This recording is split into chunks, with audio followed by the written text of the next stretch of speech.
paper magic will survive like the heat death of the universe, and will... Oh, it's a smuggler's copter. Would you like to crew this? And then it crashes because they don't understand arithmetic. All your cards belong to me. 2 minutes into macing him in the eyeballs, I switched to pepper spray. He's like, it's all right, refreshing. And went back to the mace. Magic is dying. I'm done. Selling everything. I might be a hoarder. And yes, I don't have the crayons or glue to explain this to you right now. What, are you gonna die twice? Oil will be worthless before magic cards will. well, okay, Dr. Man. That's Mr. Dr. Professor Jason. Like that song where the lady was talking, like the whole song was about how she couldn't write a song. Remember that shit? No. Unwritten or whatever? Oh, yeah, I love that song. That was like my middle school jam. What? Yeah. That's what you went with as your... I thought you were going to go with, I'm not going to write you a love song by Sarah Bareilles. I don't know what that is. It's a song about how she's not going to write a love song. But is it a love song or is it a fuck you song? It doesn't sound like a love song. It's a fuck you to her label song, but I'm not really sure what this... Is your song from the 1980s? What? Oh, Unwritten? Corbin. No, When DJ was in middle school in the 1980s? What are you talking about? What are you talking about? What are you talking about?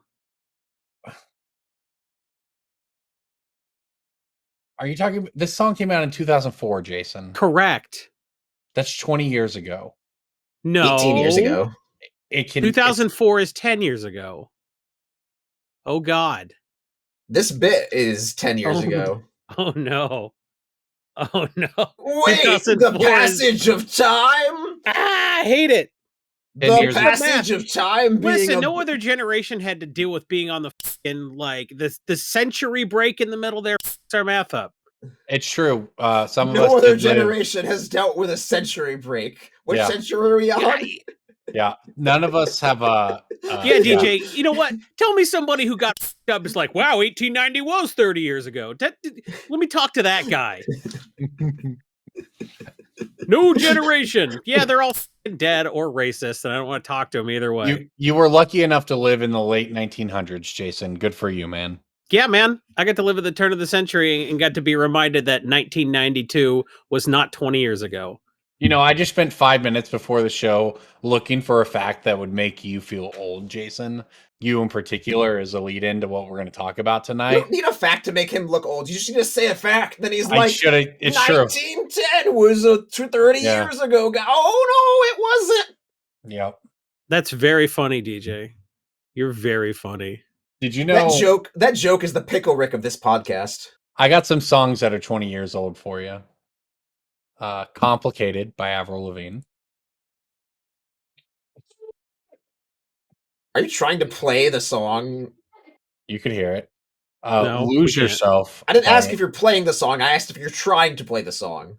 2002 was a dog shit year for music. I agree. Lose Yourself by Eminem. We know you all love that one. I have never seen the movie 8 Mile. Okay. Neither have I. Soak Up the Sun by Sheryl Crow. By Sheryl Crow. Jeez. Remember Sheryl Crow? Remember she had a bunch of hit albums in the 90s and then she's like, I'm going to do a duet with Kid Rock. And then no one ever heard from her again. Remember My that? son, she did the Cars soundtrack, and Ben loves the song she does on that soundtrack. 1,000 Miles by Vanessa Carlton. This was my jam. 2002 music. I'm into this. Jesus. Anyways, it's great. Yeah, Jason did my job for you to make you feel old, which, welcome into Brainstorm Brewery, everybody. I wasn't is the topic recording that. of tonight's show. I was not recording. Well, welcome I- into... I have not seen any of these Kamigawa cards, basically. And I'm also unintentionally stepping on Corbin's intro each time he opens his smart little mouth. This is why we got on Discord, so we could see each other on video, so we could step on each other's intros and punchlines. That's the whole reason. It is. And that's what we do here on Brainstorm Brewery. Welcome in, everybody. In fact, this kind of leads into the whole theme of tonight's show, which is nothing works the way it used to, and we don't know how to do anything anymore. Did I sum that up? Yeah, I mean, it kind of makes us sound like we're bad at our jobs, but our job doesn't exist. No, anymore. it makes me sound like I'm bad at my job because you guys don't buy and sell cards for a living anymore. Not for a living, but I buy and sell But cards. we do buy and for, sell cards. Having money. Is that the same as for a living? Is Oh, I thought having you money just the bought same as living? For a luxury. You do it for I a thought you luxury. bought cards and forgot to sell them for money. That's sort of the same. Yeah. I'd have to sort them and list them. And it's Sell hard. 'em. If Going you to want the cards, yeah. hit me up on Twitter. I'd be so glad to get cards out of my basement. You have no idea. DJ knows how much cards are supposed to cost. I don't. Make me an offer. And I'll tell you, the best way to get cards for me is to come to my house and buy them, because getting to the post office, that's a challenge, I gotta say.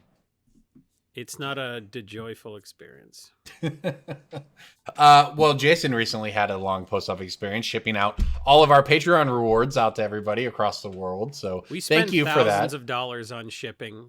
That's most of what our Patreon money goes to. It's like, cool, this person paid us $20 a month to get access to the tier where they have the access to the spreadsheet with the prices, the playmat, the drinking glasses, tokens, everything. The $20 the tier you want to be at. And this person's been at $20 for 3 months, but they live in Australia, so it'll cost $100 to ship one glass to them, and then we do it because we're lunatics. So And thank then all that of you glass for subsidizing us sending to a couple of countries that are just like, oh no, it's prohibitively expensive to send anything here because we don't have COVID. BSB to every corner of the world. Thank you. Yeah, we Listen to this idiot. Corbin thinks the world is a cube with corners. yeah, who did say every corner of the world? That's a good question. I never thought about who that was the one. first idiot? I've never thought Every about corner it. of the globe. The what? Well, what else should you say? Every contour, like every. The Flat Earth Society has members all over the globe. I think you could just say all around the world, Corbin. I don't know, man. I didn't make up the idiom. It is what it is, you know. Speaking of another one. Anyways, welcome in, everybody. We want to talk about this is what we were talking about before the show. About how different the Magic market is in 2022. Just in the way that DJ mentioned, for someone in a position like ours, how much the game has changed. And I think the important thing is this show has changed. We have changed in the way we've done business, and the Magic market's always about not necessarily staying a step ahead, but keeping up with the current trends. You don't necessarily have to innovate, but you do have to iterate. And that's what I think it takes to succeed. I don't like that. I'm pretty sure you know that phrase because of a television show about, I assume, high school football. Oh, I was gonna suggest that he learned it from like an Invigoron pitch that he went to in like a hotel like basement. I actually made it up on the spot. You don't have to innovate, but you do have to iterate. Gatorade Frost. You could put any product in there. And some person with the exact same amount of college education as Corbin wrote that and sold that pitch for $25,000. I just came up with that just now. I'm clever. There's no way. I You're not conscious of having heard that before, but there's no way that like it's you parallel haven't heard thinking. that 40 times on ESPN. I was gonna say like there was some level of osmosis at BW. Like, I've never heard it before. I at made that Buffalo up. Wild Wings. I made that up. Audible osmosis. I will be trademarking that. I will eat a basket of Buffalo Wild Wings wings if Charles Barkley didn't say that phrase before Corbin. You think Charles Barkley? I think Charles Barkley. Yeah, you think Charles Barkley said those words? I do. As much as I do respect the Chuckster, I don't think so. I bet that's a Charles Barkley quote. You know what is From a Charles his Barkley? days back in Phoenix when he was like, "Man, I was in Space Jam for 2 seconds. This is bull. I'm Charles Barkley. I've hosted Saturday Night Live. Has Michael Jordan ever hosted Saturday Night Live?" And everyone's like, "Yes." And he's like, "Oh."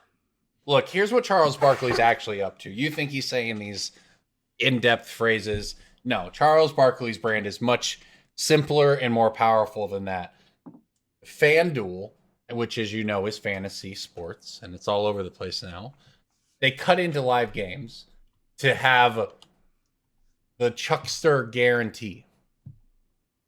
And the entire segment consists of going, Charles Barkley, who's going to score more points, this person or this person? And then they go, and what do you say about Charles? And he goes, I guarantee it. He does it 10 times in the middle of the game. You can't get away from it. Nice. That's cool. all he has I to like do. that Charles Barkley is all he enjoying has to do. retirement enough. just That he screams. played enough golf to get the nickname Chuckster. There's no way a basketball friend gave him the nickname Chuckster. It was a golf friend. I love 100%. Charles Barkley, but We all love Charles Barkley. the content is he's got a not brand. paid to innovate. He's paid to iterate. There you go. Speaking of iteration, what does it mean for a card to have a reprint risk at this point? What does reprint risk even mean with all the new venues for reprinting and, the threshold being lower and Wizards deciding that a card should be $12 so they reprint it 4 times and let another card go to $50? What does any of it mean? DJ, you have a lot of opinions on this. A conversation we had before the cast kind of brought this whole segment on. So when somebody uses a phrase like reprint risk, what did that used to mean? Sure. So for those Zoomers listening to the cast and or boomers who just started playing Magic recently, the product line that Wizards of the Coast creates for Magic has definitely accelerated over the past few years. Back in the golden era that some used to call it, we used to only get probably 7 or 8 products a year. We'd get the 4 normal seasonal sets that we expect, like the fall set rotation, the winter set, spring set, and then the fall set, which was usually like a core set or something. And then we would get a few products sprinkled throughout, like maybe a Modern Horizons if we were lucky, or a Modern Masters if we were lucky, or from the Vault, maybe a dual deck, and that was effectively it. And so we had a lot more opportunities to choose. Okay, if Wizards is going to print X card, maybe it's like Thragtusk, maybe it's like Mutavault, maybe it's something super expensive like Bitter Blossom or sort of Fire and Ice. We could choose, like, narrow down the opportunities that Wizards had to put that card. And we had the yearly Commander product, of course. So we'd say, okay, like, let's look at Mutavault. This card is historically very powerful. It's standard All-Star, Modern All-Star, Extended All-Star, Legacy All-Star. So is it going to be in a Commander deck? Oh, it doesn't really fit in Commander. Is it going to be in a From the Vault? It could definitely be in a From the Vault Lands or something like that. Dual deck? Maybe. It's pretty expensive. It's like a $30 card, $40 card at this point, so it's probably not going to be in a dual deck. Okay, so we can narrow it down to either standard, which whether or not they want to put the power level of that card into the format, or something like a Modern Masters.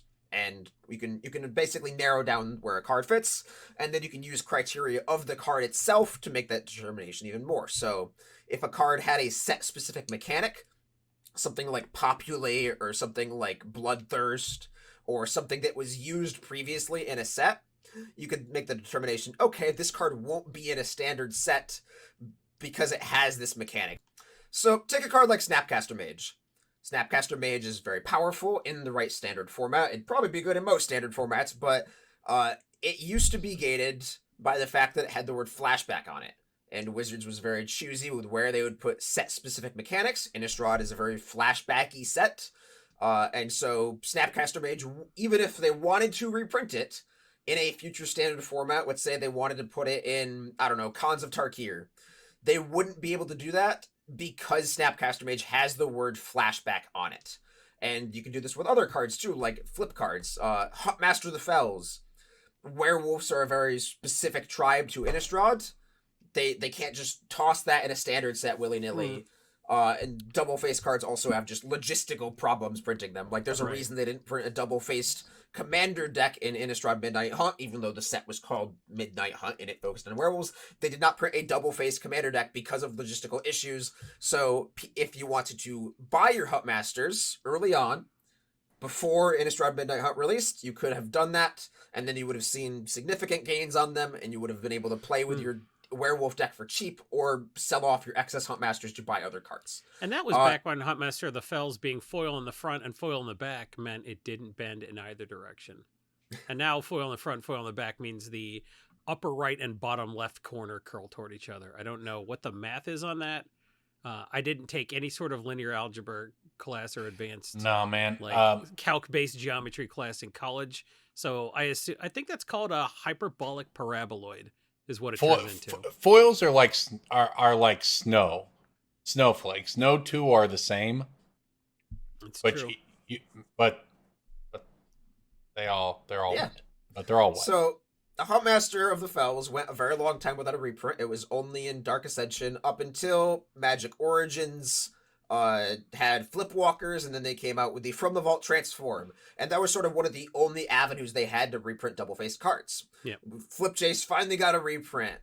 Elbrus the Binding Blade got the only reprint it'll ever get for a very long time, until they revisit specific sets that use double-faced cards, where they also need room for reprints that aren't just using new design space, because when they revisit double face cards, they tend to want to use new design space and explore that in interesting ways, like Kamigawa, for example. And nowadays, fast forward, we have so many ancillary products that aren't in the main set line that determining the reprint risk of a card becomes significantly more difficult when it's not on something like the reserved list, or if it's like some weird Strixhaven Mystical Archive version. They're very clearly probably not going to reprint the Mystical Archive versions of cards very soon. Or like Amonkhet Invocations, for example. But take a card like Parallel Lives. That card had a lot of reprint opportunities because it was not named for any specific set. It didn't have any sort of location, like what's the Gavany didn't name any specific plane. Like they named the Shocklands as they did because they wanted to be able to reprint them anywhere, and then they just sort of became iconic to Ravnica. But Parallel Lives is a card that's just sort of an anomaly because it doesn't name anything related to Innistrad, and it also was at a reprint price, or at a price that it could be reprinted for a very long time. And then they didn't put it in a Commander deck. They didn't put it in a Modern Master set. They didn't put it in Iconic Masters. They didn't put it in Modern Horizons. They didn't put it in literally anything, Mystery Booster, etc. And now the card crests $50. So what is the reprint risk of Parallel Lives? Theoretically very high. Like it could be in anything. It probably should have been in the Naya Precon from C19 with Girid, the Exile, it gets to or whatever. a point where it's almost too late, and then it has to be a marquee card in a like Commander Legends set. Like it's getting to the point where like where can you reprint something like Phyrexian Altar? That was the exact card I was going to name. Yeah, and there are some people that will say, well, why can't they just throw a $50 card in a Commander Precon, screw the secondary market, make the cards affordable for the players? And that works in theory until somebody goes and buys every single Precon that deck is in. You mean us? Like it creates a perverse incentive to flip the decks. Well, even not if you're flipping it, even if you just want the deck to play with for a $30 Parallel Lives, like the deck doesn't stay on the shelves long enough for people to get the copies they need because Wizards prints an equal amount of each deck. So that happened with True Name Nemesis. So that was the True Name Nemesis issue where that people just needed True Name Nemesis so badly that any player who just wanted to build a Nekusar deck couldn't find the sealed copies of the deck. That same deck had Strix in it too. Baleful Strix and what other interesting card that I don't remember, but yeah. But it was nothing that anybody like needed for Legacy. So with all that said, that's sort of what the reprint policy used to look like. But now it seems like every couple of months they are excited to announce a new type of product, which is just another venue for reprints. You got board games now, and you have Masters sets, and you have, Time Spiral Revisited type stuff, and you have Secret Layers a month. Yeah, a Don't bunch of different those. secret layers. You get new cool art on some old cards. So it Mystery seems Booster, the list. There is nothing sacred except for the reserved list. That is the only card. If you say, DJ, do you think this can get reprinted? Yeah, probably. There is not a particular rhyme or reason to individualistic reprints anymore.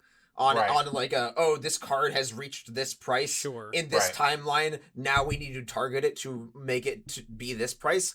There are some exceptions to that. Like I think Phyrexian Altar is another good example where it crested a very high price and then they sniped it in Ultimate Masters.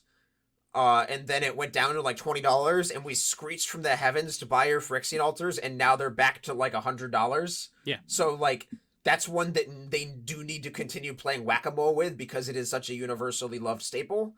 Parallel Lives and They Noche picked Possession. Black Market instead. Who knows if Phyrexian Altar would be what Black Market costs now if they decided to reprint it like 3 times in a calendar year. Right, and like maybe there's some weird market data that shows that the card is more popular, but like it's not worth the excessive just kicking it while it's down for sure. I wouldn't hate a reverse Godzilla treatment where it's like, some sort of Stranger Things alter or something like that. Like a reverse Godzilla would actually be pretty cool. But, that's just giving them more ideas. The point is, if they did do something like that, that's just another way to reprint it because they don't have to worry about even the name Phyrexian holding them back. Right, yeah, They can put it in anything. Yeah. So it seems like a lot of our prevailing wisdom doesn't really apply anymore. Even like, this is get your foil copies because the foil copies can't go in an EDH precon. And, that'll insulate you against reprint risk.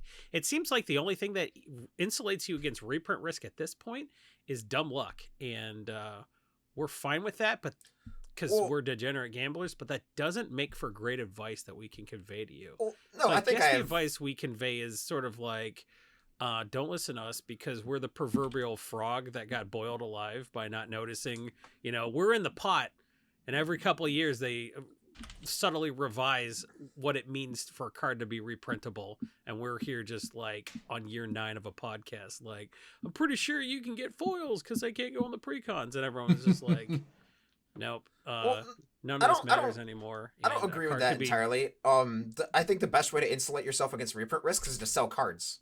Yeah, that's true. Like just again, I've mentioned this before, but Magic is a volume game. If you want to like churn Magic cards to either A, make the game pay for itself, or B, have it be your side hustle, you need to have a consistent stream of intake cards then outtake cards, and you do not want to own any individual product for a very long period of time. You need to be okay with margins not existing. No margin, only throughput. And like it's also just more of an emotional difference in how you deal with the game, because there's a physical, tangible thing that goes off in your brain that says like, I won this spec, therefore it's in my hands and I like it, and then the longer I hold on to it, like shiny thing holds, and like the money that you get is an invisible number in your bank account that doesn't grant you as much dopamine. But like, I was diamond hands on Gush when they first announced Pauper was coming back hardcore. I was hodling Gushes hard, and I lost approximately $10 per copy. Yeah, and like I just think that moving to different avenues to learn how to process cards, even if it's just like being the local person at your area that buys collections and then flips them into Card Kingdom, or does the sorting and lists them on TCG, or just anything like that, or sells them locally on Facebook groups, whatever, like is a much better use of your time than trying to play like the Wolf of Wall Street. I'm gonna look at all the previews and pick the best card of them, and then buy 36 copies of it on pre-sale date, and then have them come in, and then I'll get to tweet about how I did the thing. Like, I don't want to do that. I have never wanted to be the speculator guy since like 2011. I learned back then that it's like, I need to buy cards and then sell cards so that I have money to buy the next collection and sell the next collection, so that I have money in my bank account to continue doing the thing. I want to add one thing to this discussion, which is this is the way it should be when it comes to reprints. Yeah. You shouldn't feel like, and maybe this is controversial to say on my own podcast, but you shouldn't feel like your fetch lands are game pieces or investments that you're mad when they get reprinted. Look, obviously we advocate for responsibly investing your money in Magic, etc., but I think that it's good that we have all of these avenues of reprints, and that anything can get hit, because it is nice, because it was not a good sign for the game before, when it was just so difficult to get cards reprinted. And imagine if that was the world we lived in now. Something gets played on game nights, it's going to take 2 years to reprint it. If we were under a 2013 model, we would just have absurd prices. Because at this point, there's just hundreds enough to jam a card in like a secret layer because like they're mad at the old artist. Well, and hundreds of cards at this point have been in these different products, and no single printing in one run of the list or such and such matters. But as a whole, eventually, there's just millions of extra Magic cards out there via these extra products, and that's good for keeping prices down. Not really. Those cards all end up accumulating in our basements. The one minor note I will add that is a very first world problem-y thing that specific types of vendors who don't have 25 grand to drop on a sorting machine can complain about. Yep.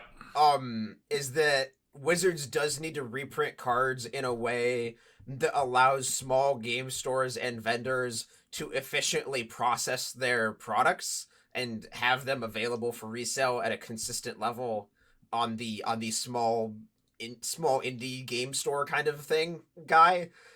Of course, Star City TCG giants like Card Kingdom can invest hundreds of thousands of dollars into sorting machines that can process the 96 different commander set symbols and also differentiate mystery booster printings that are on the opposite end of the card. But for the small, again, this is a very first world. This affects me and some number of other people problem. It would be nice if there was standardization among set symbols and reprint decision choices, like not having that little mystery booster thing in that spot, or like making all the commander set things like, you know how core set symbols work, where it's like number, it's like M then number. That's if what they they should had do done with C Commander. the number, Yeah. or even Yeah. just adopted that a few years in and been like, oh, there's Oh gonna my be a God. lot of these. Like, Would have been much better. Good like point. I get that they started with like Shield V1 for Commander 2011, Yeah. and then they did Shield V2, but like there's a certain point where you just like stop the sunk cost and turn it into CX. Like, I literally just put commander cards in a box. Just like Well, they I all would go say- in the same pile. It's cool that I mostly know all of them, you know, between I doubt it. the first run. Listen, between the first run and 2018, maybe. Okay. Yeah. But yeah, since But then now it's like, they've lost there are me. 4 holes on the side of the shield and the Yeah, it's like we hit top the point where there's curves too up. many for sure. Like Jason was having Lily sort like or sleeve comic books or whatever. He can have her play Spot the Difference with Commander cards. yeah, like, but she's not going to be able to do it. Yeah, exactly. Even like with her like 6-year-old super brain that's designed to learn. Like I don't know. I don't think there's enough C21, differentiation. C22. Just Yes. yeah. Thank you, C22. Just Wizards, you're a lot. We'll let you off the hook. You will make so many people's lives so much easier. And like the 7 nerds that are like, I'm not buying this product anymore because you don't use the shield. Just block those people on the WotC Twitter account. Congrats. We did you a favor. You found 7 weirdos you don't want to talk to anymore, and you made my life easier. It's all possible. Just let it happen. All right, there you go. And speaking of letting it happen, what? it's time for Breaking Bulk. Breaking bulk time. Breaking bulk time. Break. Oh, yeah, breaking bulk. There's so much good stuff. It's a pick. Breaking bulk. The end. Should we let this happen on principle now? Should we just? No, you know what? I found a bunch of these in bulk and I let it happen because they're almost $2 on every major website. This card, of course, is a... You know what? I'm feeling generous. I will give you that it is multicolor, it is from Dissension, and it is uncommon. Crime and Punishment. Is that the one? That was Rise and rare. Fall. Is it Rise and Fall? Rise Fall. This is a 2-color multicolor card, not a 3-color multicolor card. Rise Fall was red, black, blue, black, right? I think so. I think it's Grixis. Dissension. This was Dissension, so no blue, black. No, it's Rakdos, Azorius, and Simic. Overrule. No, but that's a decent guess, except Overrule isn't $2 and it's common. Is Overrule common? I think it's common. Yeah, I think so too. I should Yep. know this. You're going to feel really dumb. Yeah, I know. This is one of those. The reason DJ doesn't know this is because he forgot it was from Dissension, not because he knows that pain magnification is a pet. Oh, yeah. That's a... I know that card. I used to play, or I do play that card. That Yeah, card's lots fun. of people play that card. That's why pain magnification. Guys, I don't know how reprintable this card is. Right? This card sucks. This is very much like... what's it called? A market? No, Corbin. This is very much like a marquee card in a limited Masters set, Like this is in like Modern Horizons 3 as like this is what Maybe. you're supposed to do when you draft Rakdos, and Yeah, like the theme is yeah. like dealing Blight- 3 blight. tribal. Yeah, Blightning's in there. Yeah. Sure, I hear you, but like, this card's mean. You have a Nico Bolas EDH deck. Does your Nico Bolas deck not run this? Oh, it sure does. Yeah. I would think it didn't run it because it doesn't make them discard enough cards fast enough. I have a sweet foil of it, so it's cool. Well, if you have No, a the foil cool of it, thing about definitely pain- pull the foil out of the bulk because The cool thing about Pain Magnification in Commander is that it sends people after your opponents. You know, one of my favorite archetypes in Commander, and I've never built the deck myself, but it's all these weird red-black tax effects, sort of like Pain Magnification, sort of like all these like Mogus effects, yeah. I think all those are really cool, and there's a lot of expensive ones that are fun in black and red. But It Pain is generally called Magnification, Herb Slug. okay, Yep. there you go. Yeah, Pain Magnification sends your opponents at each other rather than at you, and that's why it's a great card. All right, I have a card from Prophecy, and it's not Rhystic Study. It is a red enchantment. Rhystic Lightning. No, Rhystic Lightning's not an enchantment, bro. Rhystic the red one. Is it Citadel of Pain? it is Citadel of Pain. It's not a Because particularly that went hard up one to guess. 2 years ago because of Eurlock? I know that one. Yes, it went up in January 2011-ish, so end of 2020. So Okay, 1 year. Yeah. This was a Yearlock the Scorched Thrash card 100%. That's what made this go up. And this was like literally bulk a year ago. Or 14 months ago, I guess.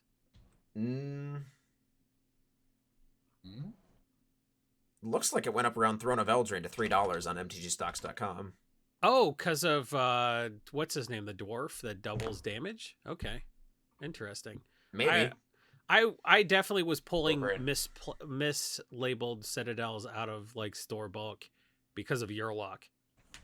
But if Torbran, man, I don't care. The guy, the throne. Torbran. It's Torbran. Listen, And it I've been adds- watching it doesn't Game of double, it Thrones adds and too, reading but Wheel yeah. of Time all at the same time as I'm like learning like 97 new legendary Yep. cards from Kamigawa. Like Yep. I can't handle any more. Well, it's time for proper new names that are, Capenna. like a letter away from each other. Nope, it's time for a new Capenna, Jason. So, for those who are following along at home, Citadel of Pain is a 3-mana enchantment. At the end of each player's turn, Citadel of Pain deals X damage to that player, where X the amount of untapped lands he or she controls. So, it encourages people to tap out on their own turn. It is similar in vein to cards like War's Toll, where you are just trying to force your opponent to play a specific way, and not necessarily... you still give them options, just those options hurt, and that can be a fun style of play for some people. I'm just laughing because when you said War's Toll, it sounded like you said worst hole. Get That's your very mind funny. out of the Come gutter. on. A Jason. card come on, called man. Worst Come on. Hole. I mean, that's Jason. That's Mudhole, right? I don't think the mud hole's the worst hole though. Is it the portable hole? It's one of the worst cards.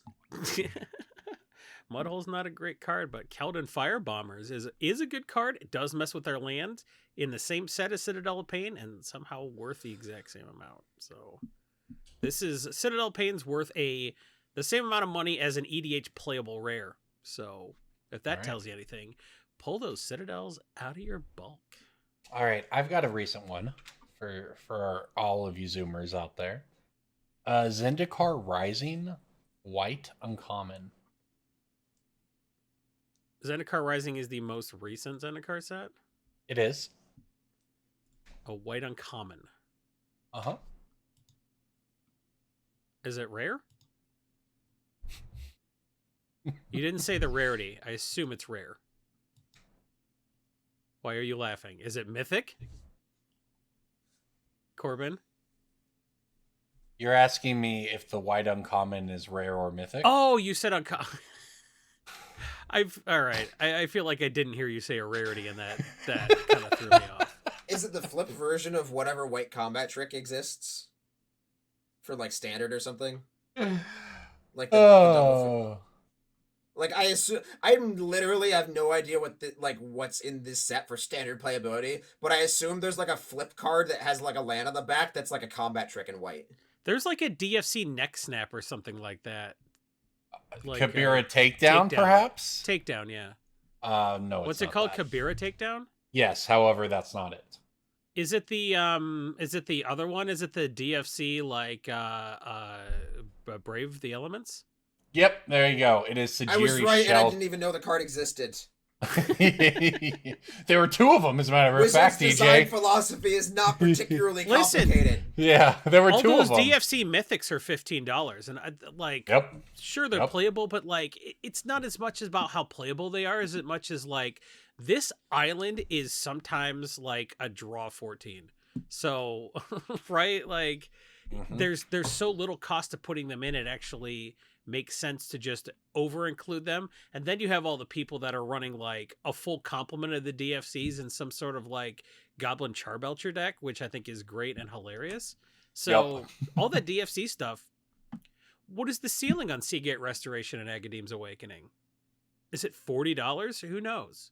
But I'm looking real hard at Malakir Rebirth and Balaged Recovery because they are the two most playable uncommons. But even something like Sajiri Shelter, which is almost $1. Yep, exactly. And it's very simple, you know, like Jason said, you just give a creature protection. And I wouldn't have pulled those for bulk if I didn't flip over all of my Zendikar stuff first and pull every DFC. I've never bulked out a DFC. Yeah, so I want to point out That seems well, incorrect. well listen, as far as the uncommons go in Zendikar Rising, I'm going to count here. 1, 2, 3, 4, 5, 6, 7, 8,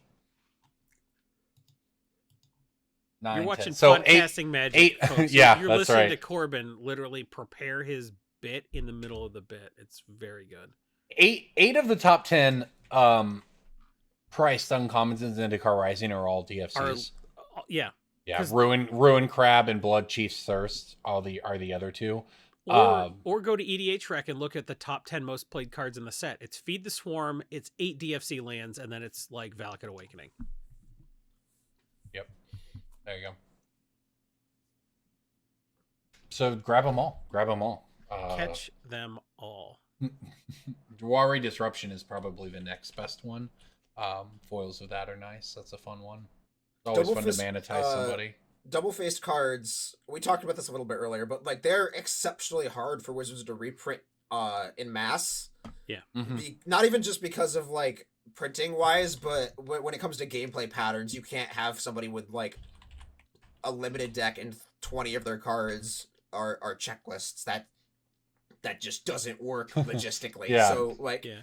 it is very hard for them to put those types of cards in other products, even when they desperately want to. And again, you can't put them in a Commander Precon. You can't put them in a Modern Horizon set in a large quantity. It's really hard to put them in a standard set where they make sense. Again, all these Zendikar ones have Zendikar names, so they have to be on Zendikar if they're going to be in a standard legal set that progresses the Magic story, that kind of thing. So you can use that mental checklist to check off the possible areas it can go in. That list is longer now, but double-faced cards cheat it. Well, and you bring that up, and I want to talk more about that point because despite the fact that it feels to me like we're still right in the midst of Kamigawa Neon Dynasty. Heck, the set championship is this weekend. I'll be covering it for Wizards Online, and yet we already have new Capenna previews coming out, courtesy of Wizards even. And to DJ's point, we have the completion of the Tri-ome cycle of lands coming in New Capenna. I hate them. Like the Tri-omes, yes, like the Tri-omes, instead of like your Watery Graves of the World, we have Xander's Lounge, Jetmir's Garden, Rafine's Tower, Spara's Headquarters, and Ziatora's Proving Ground. That's quite a shift in philosophy. It's for story purposes, I guess, to like give you a sense of the different Terrible. factions, but man, they didn't have to do that. I mean, I wonder if they're setting up for a secret lair. Okay, You well, buy all your ones from the set because that's the only way to get them, and Yeah. then like And 6 then they months reverse later, Godzilla it's like, them, and it's got yeah, exactly. And well, you- so I do want to touch on one thing when it comes to like this naming convention that we're talking about, because they have already broken it in the past. yes, um, yeah. When Scars of Mirrodin came out, they printed Fastlands. And those Fastlands have individualized names that are localized to Mirrodin. There's Copperline Gorge, etc. Dark Slick Shores. These are all like the Sea Chrome Coast is a place on Mirrodin that is made of chrome. It's metal. I mean, kind of, but those sound a little bit generic too. And that's little why they bit, were yeah. Zendikar Rising Expeditions, right? Yep. Like that they were in Zendikar Rising as expeditions, and something like Luxury Suite is a very weird thing to have on Zendikar Rising, because it's a luxury suite, and Zendikar is the opposite of a luxury plane when it comes to civilization. But Luxury Suite and Friends are on Zendikar Rising. They didn't feel like attaching those names to that for that specific kind of printing. You can argue whether or not Zendikar Rising Expeditions count as a being on Zendikar reprint, but like they're there, that they show Zendikar in the art. Mhm. So they could put Xanthar's Tower or whatever in whatever if it fits in their little expedition / masterpiece style of printing. Right? Like, I don't. Yeah. Well, I don't it's super disagree. I just still am on where it's already New Capenna. Kamigawa is one of the best limited sets they've ever made, and Well, you get We haven't even another week and a half to play it, and then it's yeah, I don't know. crazy. The on the topic of New Capenna though, they released the basics as well in addition to the Bant Ascendancy. It's called Broker's Ascendancy. At the beginning of your end set, put a 1/1 counter on each creature you control and a loyalty counter on each planeswalker you control. Neat card, kind of a base level design for at this point, but yeah, whatever. It's a cool card with we got shards again, and the lands, the basic lands have some pretty wild art on them. I guess, live in from New the, Capenna. from the plane of New Capenna. I just Also, like I'll send JJ Art the- Deco stuff. So like, this is the first set that I've ever wanted to buy for aesthetic purposes, and it looks kind of cool. I won't I lie. want to bully myself for that impulse. I'm gonna send JJ the link to my tweet, but and he can put it on the screen for the YouTube. But like, there's a building in the city I live in that looks exactly like one of the basic lands, Nice. and so I live in New Capenna canonically. I am the Okay, sure. the vendor the big mafia crime boss that hoards all the wealth and Are you Xander or Jetmir or Rafine? These are names. I mean, I was born November 9th, so what does that mean? Is that I how don't this know, works? man. Are you a mooner or a sunner? What? What? It's the astrological signs, man. I don't know what any of them are. You clearly don't.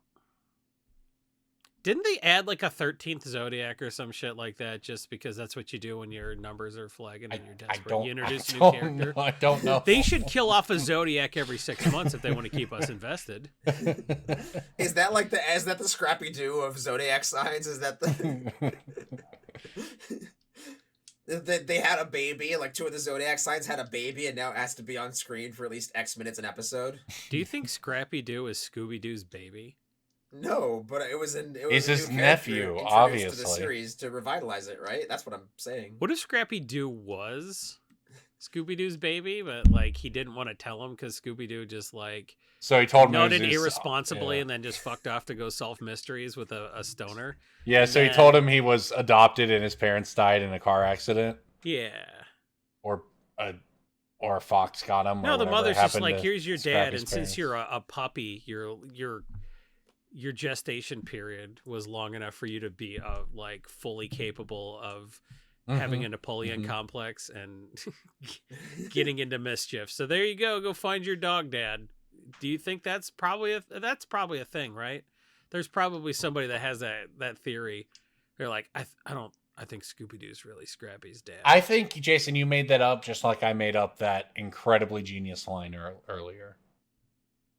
You know what the best and Awesome. worst I part bet about Charles this Barkley podcast? knows about. No. Is You know it the best. me? Is it me? It's me, isn't it? You know the best you were and gonna worst say part me. about this podcast, Corbin? You were gonna say Interrupting me. DJ when he's trying to say something. He was gonna say me. I know he was. No. I do like It's- stepping on it. Like Corbin did it for a while. Now I'm doing it. That's He's that's the best definitely. part He of was the gonna say podcast. me for sure. Yeah, I think so too. What is it, DJ? It's the fact that we gave out 30-ish minutes, roughly, give or take 15-20 minutes, of cold, hard financial info. And then either the editor or the person that does the thumbnails is going to name and draw this podcast episode about Scrappy Doo's parentage. And that's This where- episode's called Scooby Doo Irresponsibly Nutted. I thought it was gonna be Jason's just like quote. I felt the urge to bully myself, but that's a good one too. like Scooby Doo's I don't Corbin care doesn't about think the Charles YouTube. Barkley's very intelligent. We could call the episode that. I don't care Scooby about Doo's the YouTube regretful. views. That doesn't matter to me. Yeah, Scooby Like, Doo's Nobody, regretful nut. what YouTube views? Nobody is going to youtube.com/brainstorm brewery and liking, subscribing, finger blasting that bell icon, and posting first in the comments. You know You what know, some YouTubers do is JJ can go into the YouTube analytics and he can screen grab the percentage of people. What percentage that of people aren't subscribed. subscribed? Oh, And he yeah, can I love post that. Ooh, do and then- that.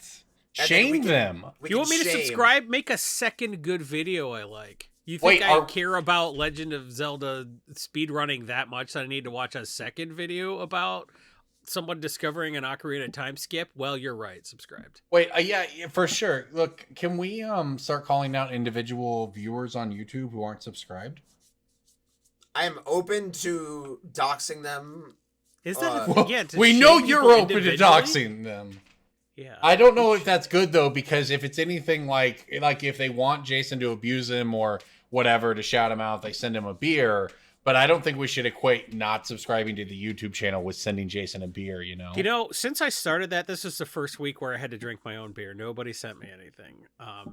Nobody Sag. wants the cheapest shout out of all time, I guess. But I'm still open to it. If you want my address, hit me up. I'll let you send me a beer and I will plug whatever you would like plugged. The I coolest can't thing- emphasize this enough. I would, any company that sent me a beer, I would do it. And as insane as that sounds, it's even more insane that people have stopped taking me up on it. Some of you have to craziest work for thing a about brewery. This, Let's go. This offer is that Jason lives in a place that probably doesn't require you to spend $40 to ship it to him. I don't live in Australia for sure. All right. Well, with all of that said, I don't care if the beer's shaken up when it gets to me. I'll make my wife open it. somebody out there has to work for a brewery, and I'm just saying, with all of this said, how can you not rush to sponsor this? And Well, if they worked, they had 9 years to do that. well, and there's no better time than now, like MTG Stocks does, because MTG Stocks, of course, is the proud sponsor of this podcast, and it is time for Pick of the Week. Pick of the week, pick of the week, pick of the week. Time for the pick of the week. Courtesy, as That's- always, of the graphs and data and chart available at mtgstocks.com and all of the interests. You want to go check out the premium accounts there. It's well worth your time and your investment to be ahead of all the information. And that's where I found my pick of the week this week, which I think is a great one This week. this week. Well, every week. Every week. Handwer Garrison, though, I think is one of my better picks. Handwer Garrison is... We talked about that card last week, didn't we? I think we did, and now it's continued to have a little bit of movement, and I'd like to get it on record as a pick of the week here at under $3 because this card is just going to continue to be very good. Oh, maybe I wrote about it in an article. Regardless, we talked about Ishin last week. It was DJ's pick of the week and my pick of the week were both Ishin picks. Ishin, as boring and stupid as a card as it is, it's very popular for some reason. It's not just the most popular Kamigawa commander. It's been the most popular commander of the week for the last 2 weeks, which is crazy because if EDH Rec is to be believed, and the whole premise of my career is that it is, thousands of people build new Atraxa decks every month. So the fact that you can climb above all that noise, which I assume that noise is people just going to, Archidect or Moxfield and modifying their deck list when new cards are printed, which, we need that information too. For whatever reason, Ishin's very popular, and all of the high synergy cards are worth a look. And briefly, high synergy means it's played a lot in that deck, but not played a lot in the format. Sol Ring is not a high synergy card, but Handwear Garrison is in an Ishin deck. Yeah, and Handwear Battlements and Handwear Garrison are both going to be $5 sooner rather than later. And in the case of Handwear Battlements, I honestly wouldn't be surprised if that's a $10 card, barring a reprint in a year or two. Isn't Garrison the good one? Which one gets Battlements? played in, Battlements is the one that gets played everywhere because Handwear Battlements is the land that can give haste. Handwear Garrison is the one that makes tokens. Yeah. And it's generally the one I think is played less because the land is sort of more ubiquitous for giving haste. But the Garrison is tagged along in a lot of the same decks and is not that far behind in price. There was a period of time where Legacy was not ready for a turn 2 5/5 off of an Ancient Tomb. Legacy could not handle it for a while. It was very funny. It was funny. All right, Jason, what do you got this week? Well, surprise, surprise, predicated off of Ishin. This card is called Combat Celebrant, and it is not $20 yet. But honestly, talking about Combat Celebrant and how weird it was that this was like under $15 most places, but like it's a mythic that every time they print a new Boros or Mardu commander, it is going to be a deck that requires Combat Celebrant. They're incentivizing us to create additional combat phases to get more triggers. They're creating incentives to just attack people more with our big creatures. Combat Celebrant is a creature-based way to get another attack phase. That's very cool. And, and it also makes appearances in combo decks in Eternal formats. Yeah, and it's less unwieldy than like a 6-drop like Morog. So Combat Celebrant is a very streamlined 3-drop that just gives you, how many more attack phases do you need? But also you throw like a Helmet Host or something like that on this. This is just way more flexible than something like Morag. So not surprisingly, it's in like 14,000 decks on EDH Rec, but surprisingly it is still under $20. Can this card be reprinted? Yeah. Will it? Probably eventually. Can you make money buying this around the $12 it is on TCG Player and like selling out when it hits 20 before it's reprinted? I think so. Would you like to make $8 per copy and then have a couple of free copies for your decks? Okay. Who wouldn't? So Combat Celebrant, I think it's called. You think? Yeah. DJ, what do you got? Mine's boring. My favorite. My pick of the week is about as useful as a Google reminder on your phone 2 to 3 weeks from now. And that is to say, remember to buy the Street Fighter Secret Lair. A lot of them. If you 2 to 3 weeks, it's already for sale right now. What do you mean? The Street Fighter Secret Lair? Right, but there's a cutoff date, and you want to get in before the cutoff date, such that you don't miss out. As much as it is a little distasteful of a marketing strategy of FOMO that Wizards has employed over the past couple of years, it is an effective way for you to turn your money into more money. I would also recommend, if you have not already, using credit card rewards and churning benefits, at least minimally, just like getting a good credit card and putting the Secret Lair money on that, because you generally don't get charged until they ship. It's very weird. The Secret Lair algorithm that determines when you get charged is absurd and doesn't make sense. I have had friends who have gotten charged up front for large purchases. I've had friends who didn't. It doesn't make sense. I've had people who are able to split up 5 figures worth of purchases into various different batches and not get charged. It doesn't make any sense. But what does make sense is that you should just generally use like some sort of churning-esque credit card reward to put those secret lair purchases on so you can delay the purchase even further without actually having to spend your own money. But obviously buy responsibly and do not invest what you cannot lose or afford or put away, squirrel away for X amount of months, because these do generally have like a 6 to 8 month cooking period before you want to get out of them for the idealized gain. This is just, secret lairs have just been sort of a product that capitalize on people forgetting that they exist because of how many different ones there are. Like, I have a question for you real quick on that note. If you don't know the answer offhand, like if you don't actually know, how many secret lairs do you think have been sold so far? how many secret lairs have been sold? Like just copies? No. Like how many have been released? How many? Like how many different secret lair editions have been released? Correct. Yeah. Are we counting like weird garbage like foil versus non-foil, and like No. bundles and like, because it's weird? No, I'm not. I would say probably like 50. Okay, Maybe Jason. 60. I don't care. Answer 99. 99 secret layers? 99. They do them in like batches of 5 or 10, so. Did they do them in batches of 99? Because I feel like they've been doing secret layers for about 4 months. What the hell? The first secret lairs came out in 2019. Yeah, it was early 2019. It Yeah, was that makes the sense. rat ones, the rats, the Didn't they do Eldraine a just the stuff. tip one? I feel like they did a just the tip secret. Oh, that was the mythic edition. Now there are some. Listen, there are some here that's like a series or whatever. But you know the list we've Googled says 99 is close enough. That's ridiculous. I did not realize it was that many either. That's right. something. And so anyways, on these that Street point, Fighter ones are cool.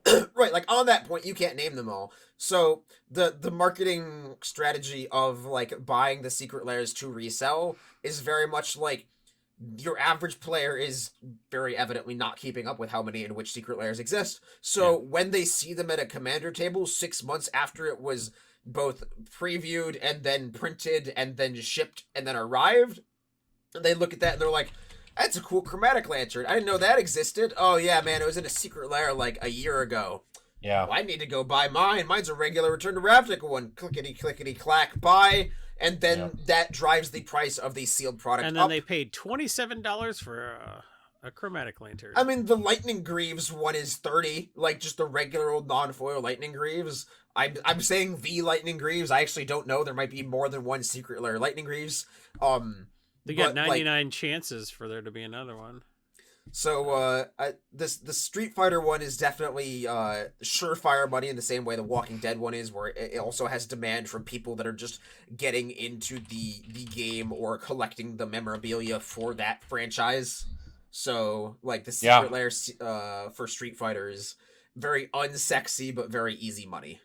Well, and I have to say, I think Street Fighter might even have a little better overlap than The Walking Dead. But it does. It has a much. Yeah. It's way more established. Yeah, to your point, the cheapest Walking Dead secret lair on TCG Player right now is $90 once you account for shipping. Yeah, I got it at 30 and got out at like 65. Yeah, see, there you go. So I think I ordered the max on Street Fighter because, like, it's a no-brainer. Yeah, I think I'm gonna get some as well. The Dracula one was the most recent one where I advocated buying it out. I recommended that as a pick of the week like a few months ago, back in like October, I think. I still have very high hopes for that one. Didn't love the Arcane one as much, but the Street Fighter one, if you had to pick one secret lair from this batch, it is the Street Fighter one. And then if you want to max out on that one and go for others, there's a couple I feel wishy-washy on, but man, not nearly as strongly as the Street Fighter one. And how have the Arcane ones done? We haven't gotten them yet. There you go. I guess that answers that question. The Dracula ones are, I believe, ship in April. The Dracula batch. Yeah, you got to pre-order 14 months ahead of time. Like I said, this was to the point earlier. No one really knows, and if you, it's cool. Yeah, it's because they preview it and then everyone's hyped about it, and then just. Yeah. I mean, look, for all I know, I think it's mostly COVID delays with the shipping, but DJ's right. The FOMO of it is real, because how often have we seen secret lair cards already and been like, oh, that's cool. I didn't know that existed. I've had that experience, and there's cards I now want. So, yeah. So there's Yeah. a big 30-minute segment that I could do, and I will probably save it for next week if Corbin remembers to write down the segment. Never forget. But there's a big conversation to be had about, like, I know there's the whole, like, we just got Kamigawa and we're getting New Capenna. Ugh, my aching boomer heart. But, like, there's a very big value in the market, in, like, the gaming market space for just, like, being in the headlines all the time. And, like, sure, it's the best limited format in X years. Sure, it's, like, an amazing set design, doesn't blah, blah, blah. But, like, Wizards as a gaming company has to compete against, like, Riot, Blizzard, and, like, all these other mega monsters for, like, your gaming time in 2022 during the apocalypse. And so, like, they have to be in the headlines with weekly secret letters, with weekly set releases. If they want to, like, continue to be a game in the long term, I think so. I think everybody has put a lot of stock in analytics, and they don't really think about whether or not those trends are sustainable. I think if Magic's always in the headlines, you could be like, yeah, Magic's in the headlines a lot, and sales went up temporarily. But I think once you start to fatigue everybody, there's a real chance you could bring about the end of the whole game, which seems inconceivable. But we had this conversation like 3 years ago about how that would be like an unviable long-term strategy to be in the headlines for so long, and here we are with the game bigger than ever. Yeah, and now I'm on the other side of the argument now because I personally have hit my fatigue level. Yeah, and I think it's like, I think Wizards is okay with churning players like in every X years. Like, they're fine if you get super invested for 3 years and burn out because 3 more will replace you. Yeah, I think that's all. And true. like, it's disheartening to be on that downswing of things, but like, I think that's how they're doing it. I'd hate to get sick of Magic because they had to do a in Better Call Saul Secret Lair rather than like. It's not even a parody, man. Like, I named my kids Liliana and Soren. I'm invested in the game, okay? So don't make me hate my life just because it's my job to have people write articles every time you do a new product release, and then there's a new product release every 3 weeks. You know, like, don't ruin my life. Get off exactly his lawn. Yeah. If you have a different opinion, get your own podcast. This is my platform. There you go. To say that, I don't know. I got nothing. Who cares? None of this matters. They're going to do whatever they want. The guy from WotC is now in charge of all of Hasbro. So, like, we don't even get to be like, the CEO of Hasbro doesn't understand what Magic's like. Because now it's a Magic guy. I think that they just released one of the best sets ever. And they're not even talking about it anymore. They released one of the best sets ever, and they're like, that's old Now, here's Demons in Cadillacs. We did it. Remember for 2 months on Twitter when you were excited about the person that was doing like an Art Deco smothering tithe? Well, we did a whole Art Deco set, so you forget about that. We did it. We're Wizards of the Coast. I can't wait for New Capenna either. It's going to be fun. I know. I'm gonna order a lot of it, but like, man, don't make me feel like a dick about it. You know? Don't make me feel like an idiot. Also, I'm not buying collector boosters anymore. They were cool, and then every Kamigawa card I got is curly. So until they figure out their foil, that's another Will who was buying multiple cases of collector boosters to have stock and to keep and sell on Twitter and all that junk. I bought multiple cases of Kamigawa, and I'm not buying any collector boosters of New Capenna. So I think you're seeing me just get burnout in real time on this podcast, and like, that's not cool. It happens. I'm very entrenched and I'm very enfranchised, and why should I be miserable? Right? Am I the canary in the coal mine, or am I just a guy who's almost 40 and they're like, we just don't go off, I think it's reasonable to say that you might come back around to it. Oh, that'll feel so bad because that's going to happen for sure. I've sold my collection more than once. And you know what? We'll be here for you here on this podcast, and we will be coming to all of you, our listeners out there. Thanks, of course, to all of our generous patrons who go to patreon.com/BSB and allow us to support this podcast and send those beer glasses to Australia. So we got a title. Jason quits Magic. We got the title. We got there. Beautiful. We're not clickbaiting. We just admitted we are clickbaiting, though. If you admit you're clickbaiting, is it clickbait? Oh, if you clicked on this podcast because you saw Jason Quits Magic and you wish I'd quit the podcast, eat shit. And with that, everybody, thank you for listening. We'll see you next week. Eat shit. Good one. Shit.